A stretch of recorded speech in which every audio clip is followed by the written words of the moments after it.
নমস্কার, গোল টেবিল ফুটবলের বৈঠকে আড্ডায় আপনাদের আবার স্বাগত। আজ আমরা আবার স্টুডিও থেকে এসে গেছি, রিমোট সেটআপ থেকে আমাদের রিয়েল সেটআপে।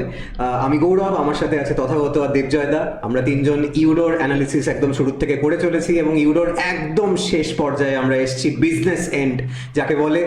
ফাইনাল আমাদের সামনে। আজকে ফাইনালের প্রিভিউ এবং দুটো সেমিফাইনাল নিয়েও আমরা আলোচনা করব, কিভাবে এই দুটো টিম ফাইনালে গেল। Final England versus Spain. অনেকে অনেক কিছু বলতে পারে, আমার ব্যক্তিগতভাবে মনে হচ্ছে টুর্নামেন্টের দুটো বেস্ট টিম। দুটো টিম দু রকম খেলেছে, কিন্তু সব রকম দিক বিচার করলে দুটো বেস্ট টিমই উঠেছে হয়তো।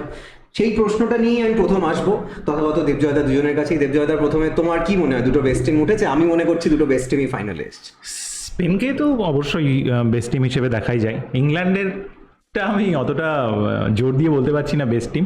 তবে দেখো, ফাইনালে এসেছে, গ্রিড দেখিয়েছে, প্রত্যেকটা ম্যাচ শেষ মুহূর্তে জিতেছে।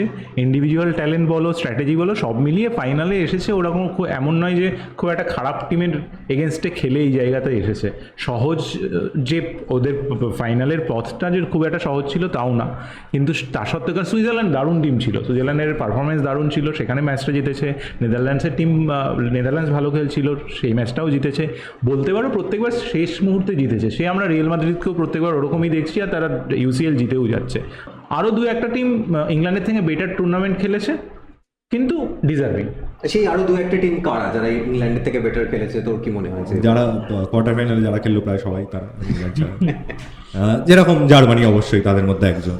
জার্মানি স্পেন তো একসাথে পড়ে গেল, ওটা কিছু করার নেই। সুইজারল্যান্ডও বেটার ফুটবল খেলেছে সুইজারল্যান্ডের থেকে ফুটবল খেলেছে, কিন্তু সুইজারল্যান্ডের ম্যাচটা থেকে আমার মনে হয় যে গ্যারেথ সাউথগেট বোধহয় একটু বুদ্ধি, এবার মানে মাথাটার দিকেও একটু আর কি নজর দেওয়া শুরু করলো, যেটা আমরা এই ম্যাচে যখন অ্যানালিসিসে আসবো তখন আমরা বলবো যে গ্যারেথ সাউথগেট কি করলো। ইংল্যান্ডের সেমিফাইনাল ম্যাচ থেকেই প্রথম অ্যানালিসিসে আসি আমি। প্রথম তথাগত তোর কাছেই আসবো। ফাইনালে আমরা সেমিফাইনালে দেখলাম 2-1 গোলে ইংল্যান্ড জিতলো। দুটো সেমিফাইনালে ইনফ্যাক্ট 2-1 স্কোর লাইন এবং এক্সট্রা টাইমে যায়নি। 90 মিনিটেই দুটো খেলা শেষ হয়েছে। আমি গোল ওয়াইজ একটু অ্যানালিসিসে যাব। প্রথম এই ম্যাচে কিন্তু নেদারল্যান্ডস গোল করে এগিয়ে যায় ফার্স্ট হাফে, এবং নেদারল্যান্ডস শুরুতেই গোল করে দেওয়ার ফলে 8 মিনিটের মাথায় খুব হাড্ডাহাড্ডি এবং ভীষণ ইন্টারেস্টিং, ফ্যাসিনেটিং একটা ফার্স্ট হাফ আমরা দেখেছি। ফার্স্ট হাফটা নিয়ে তোর বক্তব্য, স্পেশালি প্রথম গোলটা, জাভি সিমন্স অসাধারণ একটা ফিনিশ। সেই সময় কি মনে হচ্ছিল?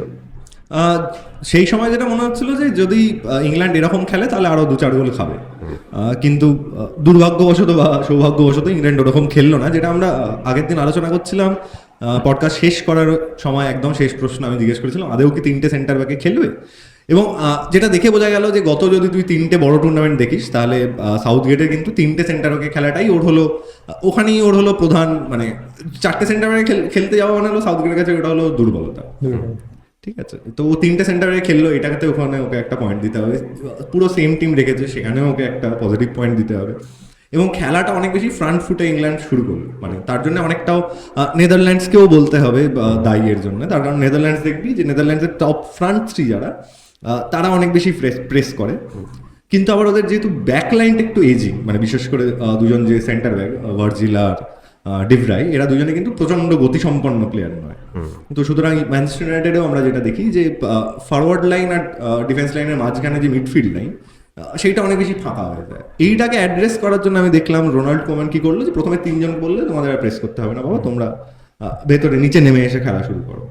তো নেদারল্যান্ডসের যে গোলটা না, সেটা যতটা না নেদারল্যান্ডসের ক্রেডিট, ফিনিশটা অবশ্যই দুর্ধর্ষ ফিনিশ, মানে one of the goals of the tournament, তাতে কোনো সন্দেহ নেই। কিন্তু সেটা একটু মানে ভুল থেকে হলো, ইংল্যান্ডের ভুল থেকে হলো। অপরদিকে যদি দেখি, এই যখন ডেপা ইনজুর্ড হয়ে গেল, তখন নেদারল্যান্ডসকে এটা করতেই হলো যে ওরা যাতে একটু ডিফেন্সিভ খেলা খেলে। আমরা সেই ডেপাইয়ের পরে কি ফরমেশনে এলো সেটা আমরা আসছি আস্তে আস্তে। দেবজয়দা, এর কিছুক্ষণের মধ্যেই আমরা দেখলাম ইংল্যান্ডের একটা দারুণ রেসপন্স। ইংল্যান্ড খুব মানে ভালোভাবে খেলায় ফিরে এলো, দারুণ সব অ্যাটাক তৈরি করতে শুরু করলো, এবং তার কিছুক্ষণ পরেই একটা কন্ট্রোভার্সিয়াল পেনাল্টি, আমি কন্ট্রোভার্সিয়ালি বলছি কারণ এই পেনাল্টি নিয়ে সত্যি একটা পুরোপুরি পোলার অপোজিট ওপিনিয়ন পাওয়া যাচ্ছে। অনেকে বলছে এটা একদমই পেনাল্টি নয়, আবার অনেকে এটা সমর্থনেও বলছে। তুমি কোন দিকে দাঁড়িয়ে আছো, তোমার কি মনে হয়? আমি কোনো দিকে দাঁড়াচ্ছি না, এই পেনাল্টিটা আমি কোনো দিকে দাঁড়াচ্ছি না, কারণ আমার মনে হচ্ছিল ওটাই, মানে অন্য রেফারি থাকলে ওটা হয়তো দিত না, যে ছিল তার মনে হয়েছে দিয়েছে। দেখো স্টার্ট ওপেন ছিল বলে পেনাল্টি দিয়েছে, বডি থেকে দূরে ছিল, পা ওরকমভাবে দেওয়া যায় না, কিন্তু তাহলে অপশান কি ডিফেন্ডারের কাছে একটা বল ব্লক করা? সেটা সেই দিক থেকে দেখতে গেলে এটা পেনাল্টি হয় না। শটের পরে যদি চার্জ হয় তাহলে কিন্তু ফাউল দেওয়া যাবে না, এখানে কিন্তু তাই হয়েছে। কারণ কেন শটটা মারার পরে গিয়ে ওর পাটা লেগেছে ডাম্ফ্রিজের পা, কিন্তু শটটা হয়ে গেছে, কেন অলরেডি নিয়েছে, মানে ওখানে শটটা আটকায়নি কিন্তু ডাম্ফ্রিজ, ফলে সেখানে কিন্তু পেনাল্টিটা না দিলেও হতো আমার মনে হচ্ছে। আমার এই একটা কারণেই মনে হচ্ছে আমারও তাই না। কিন্তু আমি পেনাল্টিটা নিয়ে ওপিনিয়ন তোমার শুনলাম, তোর ওপিনিয়নেও আসবো, কিন্তু অন্য আরেকটা প্রশ্ন আমি করছি যে যদি পেনাল্টিটা নাও পেতো, তখন যে খেলাটা ইংল্যান্ড খেলছিল তখন কি ইংল্যান্ড যাই হোক একটা গোল হয়তো পেয়ে যেত? নয় এইটা মনে হচ্ছে না আমার, কারণ ওটা খুব ক্রুশিয়াল একটা টাইম। ওখানে গোলটা না পেলে কিন্তু ইংল্যান্ড প্যানিক করা শুরু করতো। মনে হচ্ছিল কোথাও গিয়ে ইংল্যান্ড অনেক বেশি, তোমার কি হয় অনেক সময় হয় না যে তুমি একটা জিনিস মানে বেশি করে চাইছো, আলটিমেট সেটা অ্যাচিভ করতে পারছো না। ইংল্যান্ডের ওই পরিস্থিতি হয়ে যেতেই পারতো, ওই গোলটা না হলে কিন্তু মানে অনেক সমস্যা হতে পারতো আমার মনে হয়। সেটা কি হতে পারে কিন্তু অসাধারণ একটা পেনাল্টি। হ্যারি কেন কোনো সুযোগ দেয়নি গোলকিপারকে। আমি জানি পেনাল্টিটা নিয়ে তোর কিছু ওপিনিয়ন আছে, আমি সেটা একটু শুনতে চাই। না, আমি ওই দেবজাদার সাথে আমি একেবারেই একমত যে এইভাবে পেনাল্টি দেওয়া যায় না, মানে তাহলে ডিফেন্ডার করবে কি, তাহলে পা কেটে তাহলে খেলতে আসতে হবে, সেটা তো সম্ভব নয়। এই ম্যাচে আমি যে দুজন ইংল্যান্ডের ফুটবলারের কথা বলবো যারা আমার নজর কেড়েছে দুর্দান্তভাবে, অন্তত ফার্স্ট হাফে, তার মধ্যে একজন হলো কবি মাইনু, আর একজন হলো ফিল ফোডেন। ফার্স্ট হাফে ফিল ফোডেনকে আমরা প্রথমবার দেখলাম যে ডান দিকে অনেকটা জায়গা জুড়ে খেলছে, এবং হঠাৎ করে আমার মনে হলো যে ফিল ফোডেনের হয়তো মনে পড়লো যে না, আমি তো একটা ম্যানচেস্টার সিটির মতো একটা টিমের হয়ে খেলি, যেখানে কিনা আমাকে রোজই এমন সমস্ত টিমের এগেনস্টে খেলতে হয় যারা লো ব্লকে খেলে, আমাকে সেই তাদের ডিফেন্স ভেঙে গোল দিতে হয়। এবং ও কিন্তু প্রায় একা দায়িত্ব নিয়ে দুখানা গোল দিয়ে ফেলেছিল, একটা পোস্টে মারলো, একটা দুজনের মাঝখান দিয়ে বেরিয়ে গিয়ে একটা ডেঞ্জার ডাম্ফ্রিজই ক্লিয়ার করলো একদম গোল লাইনে। অন্যদিকে যে কবি মাইনুকে আসি, কবি মাইনুকে আমরা যারা প্রিমিয়ার লিগে দেখি বা এই ইংল্যান্ডের আগের ম্যাচগুলো দেখেছি, আমরা দেখেছি কবি মাইনুকে মূলত নামানো হয়েছিল কারণ কবি মাইনু হাফ টার্নে খুব ভালো করতে পারে, ডিফেন্ডারের থেকে বলটা নিয়ে একটা টার্নে পুরো অন্যদের গোলের দিকে মুখ করে একটা সুন্দর পাস খেলাতে পারে। আজকে এই ম্যাচে কিন্তু সেই জন্য কবি মাইনুকে আমি প্রশংসা করছি না। যে জন্য প্রশংসা করছি এটা, যদি আমি কবি মাইনুর হিট ম্যাপ দেখি তাহলে কিন্তু কবি মাইনু মানে নিজের দিনের বেশিরভাগ সময়টা কাটিয়েছে হলো নেদারল্যান্ডের অ্যাটাকিং থার্ডে,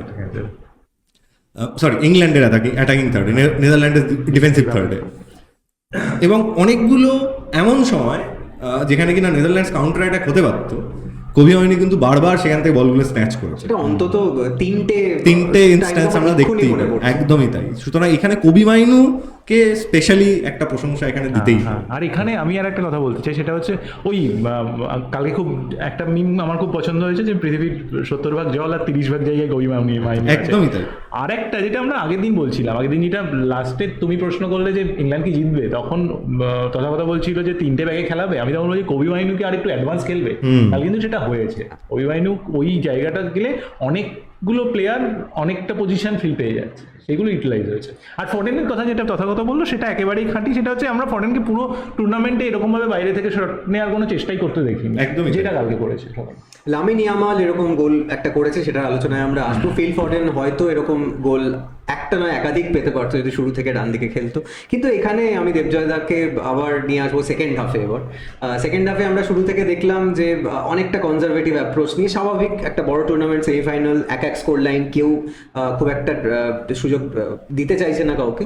সেখানে শেষ মুহূর্তে গিয়ে সাউথগেটের সাবস্টিটিউশন, সেখানে আসছে কোল পামার এবং অলিভার ওয়াটকিন্স, এবং পামারের অ্যাসিস্ট ওয়াটকিন্সের গোল, এটাকে মাস্টার ক্লাস বলে তো মেনে নিতেই হবে নাকি?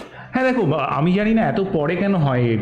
কোল পালমার যদি সাবস্টিটিউশনে আসে আমার মনে হয় 60 মিনিটসে নামবে, এটা 85 মিনিট 86 মিনিট 70 মিনিটে নামবে, 85-86 কেন হয় না? দ্বিতীয় কথা, এটা আমরা আলোচনা করছিলাম, আমি তথাগতকে বলছিলাম, যেটা হচ্ছে এটা আমার ব্যক্তিগত মত, অনেকে অপোজ করতে পারে। সেটা হচ্ছে পালমার যে পাসটা ওয়াটকিন্সকে দিয়েছে, এটা কিন্তু সাকা দেবে না এখানে, কারণ ওয়াটকিন্স এই ধরনের পাস পেতে অভ্যস্ত অ্যাস্টন ভিলাতে, ও এইভাবে হাফ টার্ন নিয়ে গোল করতে অভ্যস্ত। সাকার খেলাটা আরেকটু কি বলবো, আরেকটু অ্যাকিউট, ন্যারো, অনেক ন্যারো, এবং সাকার জন্য না খুব সুবিধা হয় যদি তোমার আরেকটা অ্যাটাকিং থার্ডে যে ছেলেটা ফলস 9 বা নাম্বার 10 খেলছে, সে যদি ওর সঙ্গে সঙ্গে থাকে, তাহলে কিন্তু সাকা আরেকটা অপশন পাই 1-to-1 খেলে ভেতরে ঢুকে যাওয়া। যে সেইখানে ওয়াটকিন্স হচ্ছে একদম টিপিক্যাল নাম্বার 9, যে একটা থ্রু বল আসবে, বল ধরবে, গোল করবে, সেটা একদম পারফেক্ট। সেখানে সাউথগেট বলতে পারো হ্যাঁ মাস্টার ক্লাস, সেখানে লেটে মাস্টার ক্লাস।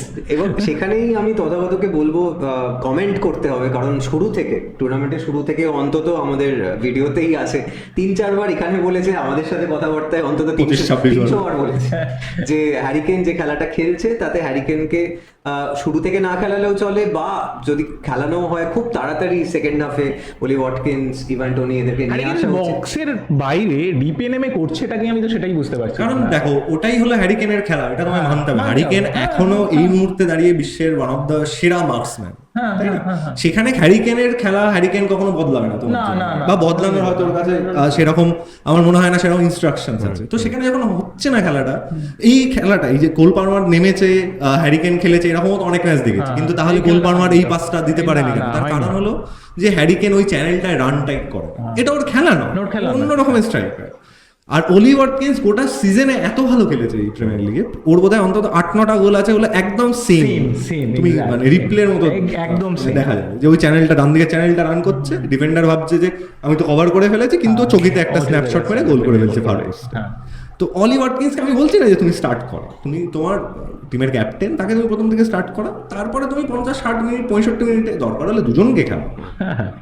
সেই অপশনটা তো আছে, অপশন আছে তো। যেই করে ওরা স্লোভাকিয়ার সাথে ম্যাচটা বের করলো, বা সরি সুইজারল্যান্ডের সাথে ম্যাচটা বের করলো, ঠিক আছে, সবাইকে নামিয়ে দিল। তো তুমি সেটা করো।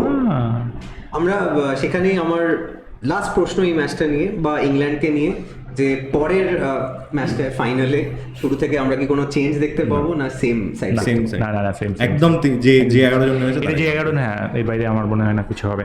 তাহলে আমরা কুইকলি যেটা ফার্স্ট সেমিফাইনাল ছিল অ্যাকচুয়ালি সেটাতে চলে আসি, স্পেন ভার্সেস ফ্রান্স। 2-1 স্কোর লাইনে আমরা তিনজনই কিন্তু অ্যাকচুয়ালি বলেছিলাম যে স্পেনই জিতবে। 2-0 বলেছিলাম, 2-0 বলেছিলি, সেটা 2-1 হয়েছে। স্পেন ফ্রান্স ম্যাচে অবশ্যই যেটা নিয়ে প্রথম কথা বলতে হবে, লেমিন ইয়ামালের গোল। একটা দুর্ধর্ষ গোল বললেও কম বলা হয়, একটা অবিশ্বাস্য গোল। আমার কাছে তো আমি ভাবতেই পারি না যে একটা 16 বছরের ছেলে ইউরোর মতো একটা বড় টুর্নামেন্টে সেমিফাইনালে এইরকম একটা ফিনিশ করছে। মেসি এস্ক বলা হোক বা রবেন এস্ক বলা হোক, এই গোলটা নিয়ে তুই কি বলবি? গোলটা তো দুর্ধর্ষ, তাতে কিছু মানে মানে আমি কি বলবো, মানে এখানে আমার বলাটা খুব একটা সাজে না, ঠিক আছে? ওই গোলের উপরে কমেন্ট করার মতো আমার সেই জায়গাটা নেই। যেটা আমার জায়গা আছে সেটা হলো যে খেলার যে অবজার্ভ করলাম যেটা আমি, সেটা নিয়ে বলার। সেখানে হলো লামিন ইয়ামালের গোলটা নিয়ে প্রচণ্ড প্রশংসা, সবই ঠিক আছে, কিন্তু যেটা অনেকে বলছেন সেটা হলো যে বাকি ম্যাচটা লামিন ইয়ামাল বোধহয় আমার দেখা one of the most important performance দিল এই স্টেজে এসে। লামিন ইয়ামালের গোলটা যদি তুই দেখিস, আমরা আগের দিন আলোচনা করছিলাম যে স্পেনের ট্যাকটিক্স হলো যে উইথ বড় করে খেলা। লামিন ইয়ামাল কিন্তু সে আগের দিন এই খেলাটা খেললো না। লামিন ইয়ামাল কিন্তু এই খেলাটা খেললো না, তার কিছু ট্যাকটিক্যাল কারণ আছে, সেগুলো আমি একটু যত তাড়াতাড়ি সম্ভব আমি একটু বলছি। তার কারণ হলো যে ফ্রান্স কিন্তু ডিডিআর দেশ, আমি জানি না এদের সেমিফাইনালে এসে হয়তো মাথা কাজ করতে শুরু করেছে। ডিডিআর দেশও এই আমরা যেটা বলছিলাম যে উইঙ্গার উইথ বড় করে খেলে, এটা ডিডিআর দেশও বুঝতে পেরেছিল। এবং বুঝতে পেরে নর্মালি কি হয়, যারা উইঙ্গার, তোর যদি ফ্রান্সের যারা অ্যাটাকিং উইঙ্গার ডেম্বেলে এবং এমবাপে, নর্মালি তাদের উপর ইনস্ট্রাকশন থাকে যে তোমরা পিছনে এসে অপোনেন্টের দুজন যে উইং ব্যাক, অপোনেন্টের যে দুই উইঙ্গার, তাদেরকে তুমি সাপোর্ট দেবে, যে ডিফেন্সিভ সাপোর্টটা দেবে, 2-1 করে দেবে, যাতে ও বেশি জায়গা না পায়। দেশও এখানে কি করলো, যে দুটো সিডিএম, একদিকে রাবিও আর একদিকে এঙ্গোলো কান্তে, ওদের দুজনকে দুটো রাইট ব্যাক এবং লেফট ব্যাকের কাছে পাঠিয়ে দিল সাপোর্টটা দেওয়ার জন্য। এবং ম্যাচুরিটি লামিন ইয়ামালের এখানে, যে লামিন ইয়ামাল এটা রেকগনাইজ করলো খেলা চলাকালীন। আমি এটা দেখে প্রচণ্ড অবাক হয়ে গেলাম। যদি বলছি না 16 বছরের বাচ্চা, শিশু, সে এটা বুঝলো কি করে? কারণ এইটা একদম খেলা চলতে চলতে করা, এটা কোনো কোচ বলে দেয়নি ওকে। ও দেখলো যে রাবিও যখন আমায় ফলো করতে করতে একদম সাইডে চলে আসছে, তার মানে নিশ্চয়ই আমি যখন ভেতরে যাবো আমায় ফলো করতে করতে ভেতরে আসবো। এবার সাইডে এলে জায়গা কম, ভেতরে এলে জায়গা অনেক বেশি। লামিন ইয়ামাল যে গোলটা করলো সেই সময় রাবিও কিন্তু খাবি খাচ্ছে ওর সঙ্গে। ও চাইলে লামিন ইয়ামাল রাবিওকে কাটিয়ে 2-3 বার কাটিয়ে ভেতরে ঢুকতে পারত। তো তাই করলো, দুবার দুদিকে টার্ন নিয়ে। অন্যদিকে স্পেনের ডিফেন্স যখন স্পেন করছিল, আগের দিন আমরা বলেছিলাম জার্মানির সাথে ওদের কিন্তু যে লেফট ব্যাক কুকুরেলা, ও কিন্তু এয়ারে একটু ওর জ্বর আছে, ঠিক আছে? সেটা কিন্তু দেশাও সেটা অ্যাড্রেস করলো। এবং বারবার দেখছিলাম আমি যে ডান দিক থেকে অনেক ক্রস যাচ্ছে ভেতর দিকে, এবং এমবাপে কিন্তু গোলটা ওইভাবেই। আমি সেই গোলটা নিয়ে দেবজয়দার কাছে আসবো, এমবাপের ক্রস থেকে কোলোমুয়ানির গোল, কারণ সেটাই ফার্স্ট গোল ম্যাচে। আমি একটু কাটছি, তার কারণ হলো যে ওই গোলটার কিরম করে হলো সেটা দেবজয়দা বলবে। কিন্তু ওই গোলটা হওয়ার আগে অবধি মোটামুটি 13 মিনিট এমবাপে যেরকম ভয় দেখাচ্ছিল, বাকি ম্যাচটা কিন্তু মানে বাকি 83 মিনিট বাকি 80 মিনিট কিন্তু এমবাপে সেই ভয়টা দেখাতে পারলো না। তার কারণ হলো একজন 16 বছর বয়সের বাচ্চা, তার নাম লামিন ইয়ামাল। তুই যদি হিট ম্যাপটা দেখিস, ও মানে বেশিরভাগ সময়টা এমবাপেকে 1:1 গ্রাউন্ড ডুয়েল প্রত্যেকবার আটকেছে। যদি গোটা ম্যাচের স্ট্যাটিস্টিক্স দেখিস, লামিন ইয়ামাল গ্রাউন্ড ডুয়েলে সেকেন্ড। এটা ভাবা যায় না, এটা দুর্ধর্ষ performance of a lifetime, হিস্ট্রিতে চলে যাবে এটা। অবশ্যই। এবার সেখানে যেটা আমি বলছিলাম দেবজয়দাকে, যে এমবাপের ক্রস থেকে যে প্রথম গোলটা কলোমুয়ানির, সেটাও মানে বক্সের মধ্যে এতগুলো ডিফেন্ডার, এমবাপের একটা মাপা ক্রস, সেখান থেকে কলোমুয়ানির গোল। এই গোলটা নিয়ে তোমার? না দেখো, ওর কথা ধরে বলি আমি, এখানে কিন্তু লামিন ইয়ামালের এখানে খেলাটা বোঝার জায়গা, যেখানে লামিন ইয়ামাল খুব ইন্টেলিজেন্ট প্লেয়ার বোঝা যাচ্ছে। তুমি যদি দেখো গোলটা যখন হচ্ছে, প্রথম আমি আরেকটু যদি এগিয়ে যাই, খেলাতে কিছু চেঞ্জ দুজন কোচ করলেন, একজন বাধ্য হয়ে করলেন আর একজন মানে জেনে শুনে করলেন। গ্রিয়েজম্যান সে শুরু করলো না, এটা বোধহয় ফ্রান্সের লাস্ট 5-6 বছরের ইতিহাসে ক্রুশিয়াল ম্যাচে আমরা কখনো দেখিনি। এবং যেটা খুবই একটা মানে সঠিক চেঞ্জ, গ্রিয়েজম্যান খুব বাজে ফর্মে ছিল। সেখানে ফ্রান্স কিন্তু অন্য দিনের থেকে অনেকটা ভালো জায়গায় খেলাটা শুরু করেছিল, যদিও সেই ইয়ামালের থেকে ফাবিয়ান রুইজ একটা হেডের ওপেন সুযোগ পেয়ে গেছিল খেলার একদম শুরুতেও, কিন্তু তা সত্ত্বেও ফ্রান্স অন্য দিনের থেকে অনেক ওপেন খেলাটা শুরু করেছিল। এমবাপেকে ওই সময় লাগছিল যে এমবাপে যে কোনো সময় হয়তো করে দেবে, কারণ এখানে নাভাসকে শুরু করতে হলো। নাভাস তো যতই হোক 38 বছর বয়স, হ্যাঁ নাভাসের 38 বছর বয়স, সেটা কিন্তু নাভাস ওই গোলের সময়টা ছাড়া বাকি ম্যাচটা নাভাস যতক্ষণ ইনজিওর্ড হয়ে বেরিয়ে গেল সেই সময়টা অবধি নাভাস খুব ভালো খেলেছে। গোলটার সময় যেটা হলো, গোলটার সময় কিন্তু লামিন ইয়ামাল যখন নিচে নেমে আসছে, যেটা সারা ম্যাচ ধরেই করেছে, থিও হার্নান্ডেজের একটা রানের জন্য Lamine Yamal just fraction of A second আটকে গেল। সেখানে এমবাপের সঙ্গে নাভাস 1:1, যেখানে ক্রসটা গেল, কলোমুয়ানি গোল করলো। এরপর থেকে যেটা হলো, এরপর থেকে এমবাপের পায়ে বল গেলেই আমরা দেখতে পাচ্ছি যে নাভাস তো আছেই, রড্রিও এসে যাচ্ছে, লামিন ইয়ামালও চ্যানেলটা ব্লক করছে। তারপর থেকে কিন্তু আর আমরা এমবাপের সেই থ্রেটটা আর আমরা দেখতে পেলাম না। সেখানে যদি তুমি উল্টো দিকে আবার, আমরা শুধুই ইয়ামালের প্রশংসা করছি, উল্টো দিকে নিকো উইলিয়ামসের খেলা যদি দেখো, স্পেনের পুরো খেলাটা ওই দিক দিয়ে হয়েছে। স্পেনের 59% খেলা ওদিক দিয়ে হয়েছে। নিকো উইলিয়ামস কিন্তু পুরোটা ম্যাচ, তুমি বলতে পারো কুন্ডে নিকো উইলিয়ামসকে পকেট করে রেখেছিল, কিন্তু পুরোটা ম্যাচ নিকো উইলিয়ামস কুকুরেলার সাথে ওই জায়গাটা দিয়ে কোনো আক্রমণ, যাতে থ্রেটনিং কোনো আক্রমণ না হয়, ডেম্বেলে যাতে সেই জায়গাটা না করতে পারে, সেটা কিন্তু নিকো উইলিয়ামসও করে গেছে। এই দুজনের মানে স্পেনের, দেখো দুজনেই উইঙ্গার। ফ্রান্স শুরু করে 4-3-3-এ, স্পেন যখন এটা করে তখন তো ফ্রান্স 4-4-2 হয়ে যায়, যেটা তথাগত বলছিল। সেই 4-4-2-এ কিন্তু আমরা এমবাপে আর ডেম্বেলেকে এই কাজটা করতে দেখি না, যেটা নিকো উইলিয়ামস আর লামিন ইয়ামাল পুরো ম্যাচটা ধরে করে গেল। ফ্যাসিনেটিং, মানে দুদিকে দুটো এত কম বয়সী বাচ্চা, দুটো এবং তারা এত ম্যাচুরিটির সাথে খেলছে। মোটামুটি তাদের উপর ভর করেই এই ম্যাচটা ট্যাকটিক্যালি বের করে নিল স্পেন। সেইখানে দাঁড়িয়ে আগের দিন আমার মনে আছে ড্যানি অলমোর কথা উঠেছিল, যে ড্যানি অলমো, পেড্রি বসে গিয়ে সেই ম্যাচে কি সাপে বর হলো, স্পেনের কি টুর্নামেন্টেই এটা সাপে বর হলো তাহলে? ড্যানি অলমো কারণ সেকেন্ড গোলটা করলো, ফার্স্ট হাফেই আমরা 2-1 স্কোর লাইনে পৌঁছে গেছিলাম। ইনফ্যাক্ট দুটো গোলের মধ্যে টাইমের ডিফারেন্সও খুবই কম, তখন একটা ওয়েভের মধ্যে ছিল স্পেন। এবং ড্যানি অলমো ওয়ান্স এগেন আবারও অসাধারণ একটা মুভ, সেখান থেকে ফিনিশে কুন্ডে, সেটা ওন গোল না ড্যানি অলমোর গোল। এই গোলটা নিয়ে তোর আলাদা করে কিছু বলার? একই বক্তব্য, আলাদা করে কিছু বলার নেই। কিন্তু গোলটা হওয়ার ঠিক আগের মুহূর্ত যদি আমরা দেখি, তাহলে আমি যেটা বলছিলাম, লামিন ইয়ামাল এইটা মানে এখন প্রচন্ড ট্রেন্ড এই কথাটা, সেটা হলো যে রোটেশন, একদিকে আর কি রোটেশন হওয়া। এই যদি দেখিস, অলমো বলটা যখন পেলো বক্সের বাইরে থেকে, প্রথমে বলটা কিন্তু ওকে খেলালো লামিন ইয়ামাল, এবং লামিন ইয়ামাল এবং অলমো কিন্তু দুজনের পজিশনটা রোটেট করে এক্সচেঞ্জ করে নিয়েছে। রাবিও কিন্তু জানে যে আমার পিছনে ড্যানি অলমো আছে, কিন্তু ওর পক্ষে সম্ভব না লামিন ইয়ামালকে ট্যাগ করে অলমোর পিছন বক্সে যাওয়া, ঠিক আছে? এবার অলমো বড় প্লেয়ার, অলমো ওখানে একটা স্ন্যাপশটে ভালো জায়গা বার করে একটা গোল করলো, সেটা অলমোর ক্রিয়েটিভিটি। কিন্তু যেটা ওদের কি বলবো, স্পেনের সমস্ত প্লেয়ারদের যেটা ক্রেডিট দিতে হবে, সেটা হলো যে তার আগের যে গেম ইন্টেলিজেন্স, এইটা মানে জাস্ট ভাবা যায় না।